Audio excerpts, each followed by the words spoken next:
All right, I'm outside now with the Big Green Egg. It's a little bit cold and dark out here, so I did the best I could to include some light and put a hat on here to keep warm. You can see the extra large Big Green Egg in the background there. And I'll give you a quick walkthrough of how I set up my green egg for this, and I'll just kind of walk you through what the setup of the inside of the egg looks like as far as how I load it, how I include some smoke, how I get the wood in there for the smoke, how I set up the indirect cooking, as well as what I use for temperature control, which is the Barbecue Guru's Party Q. Really a pretty slick setup that I'll get into here shortly. So I'll walk up to the egg here, and I'm going to have the egg open. Right now it has some old charcoal in there from last time I cooked. I think I was running this with some stir fry last time. I'll try to prop my camera up here on the inside. And what you're looking at there is the charcoal sitting in what's called the Kick Ash basket. It's kind of an aftermarket product that I think is pretty neat. What it enables you to do is after you have a cook finished, the ashed over charcoal is still good, so you can grab that and give it a shake. And what you have now is really good charcoal that's ready to be cooked on for the next time. And I'll certainly add some coal to that as well. So as you can see here, I have added a thin layer of new charcoal. I'm going to spread that out and kind of even it out a little bit. And then what I like to do with that layer of charcoal is just add some hickory to it. I don't really do anything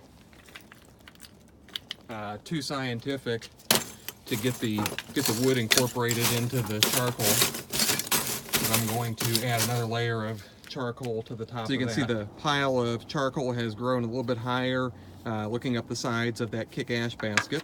The hickory chunks, they're all golf ball sized chunks or so. They're buried in that first layer, and I'm going to add one more layer. So as this charcoal burns, it'll just keep reigniting more pieces of hickory.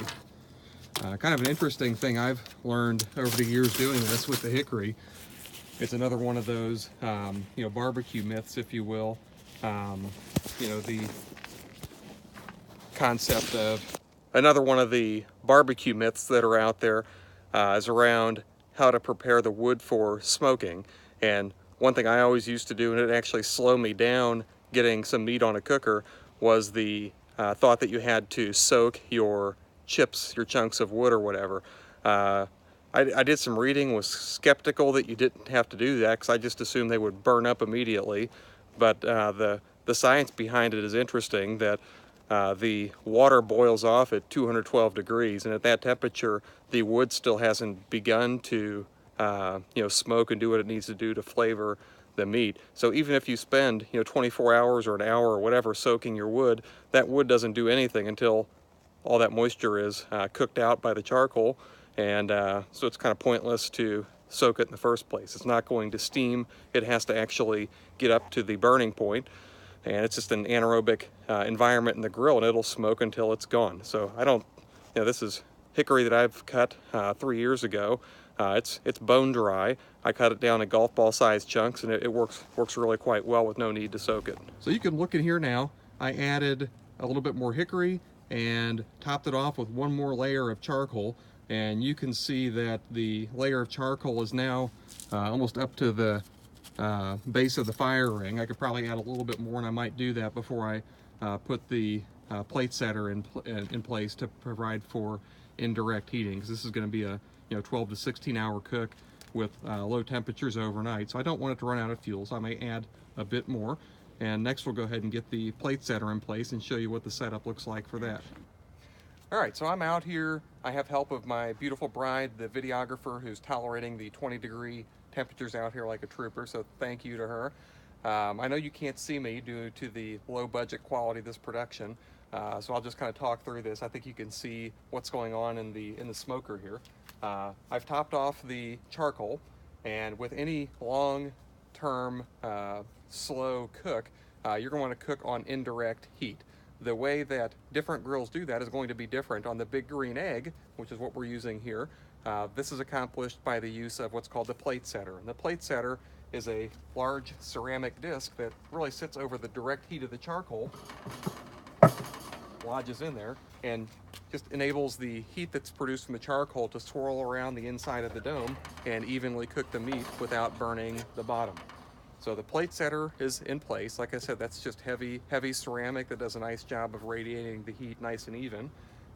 In addition to that, my next layer, especially on a large cook with 7 or 8 relatively greasy pork shoulders, I like to catch the grease because that will just run down to the bottom of the grill and could cause a fire later. If nothing else, it's just harder to clean up. So I'll put a grease pan in there to catch some of that, and some of that will still run off the sides, but this will catch a large majority. The next layer would be the first rack. That sits right above the grease pan. And this is the standard rack that comes with any big green egg. This one here is 24 inches wide, and I can squeeze 5 pork shoulders onto this rack. I thought there was some wasted space up in the top of the dome, so I added these 4 stainless steel studs and had them accommodate a Weber grill rack like this, so I can fit another 2 to 3 pork shoulders up above the original rack. So shortly I'll load this up with the meat after we get it lit and show you what that looks like. Okay, next I'm going to get this pile of charcoal lit, and I accomplish the lighting of the charcoal with a propane torch. There are probably about 101 ways to light charcoal. For what it's worth, big green egg charcoal or lump charcoal, you could use any of them, burns very different than what a lot of us are used to, the Kingsford briquettes. Meaning this is natural charcoal, it's not pressed or processed, does not have any fillers, and it really does light a whole lot easier than what the traditional charcoal briquettes you're used to would take to light. So there's no fuel needed for these. Any kind of fire, some folks use some cloth soaked in alcohol. I think Green Egg makes some paraffin that you just mix in with the charcoal, and any of them are pretty easy. I like using a little handheld propane torch here, and I'll just set that in there and let that run for 5 minutes or so, and that'll usually get a good spot lit, which is all it really takes for a long slow cook like this. So we'll let that sit there for a few minutes and come back to it, and should have the temperature start coming up sooner than later. So I'm back to a one-man show here. So I let that torch run in there for about 60 seconds or so, and that was enough to get the charcoal initially lit. So what I'll do now is get the inside of the grill set back up the way that I showed you just a minute ago. Close it up, let the charcoal light, and I'll get the party queue set up and show you how I maintain the temperature real consistently all through the duration of the cook. So we have the green egg coming up to temperature now. It's still, like I said, quite cold out here, so this is going to take a while for all this ceramic to get up to 225. But we'll just kind of talk, hang out while that charcoal gets lit. If you're familiar with the classic Weber kettle grill, the concept of how these maintain their heat is almost identical. The temperature is maintained by the amount of air that is let into the lower vent. You can see you have the ability to close that or open it as much as you want.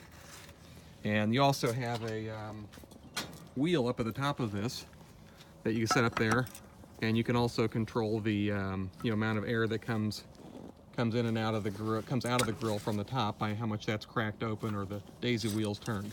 So to get that lit, we're going to leave that open for now.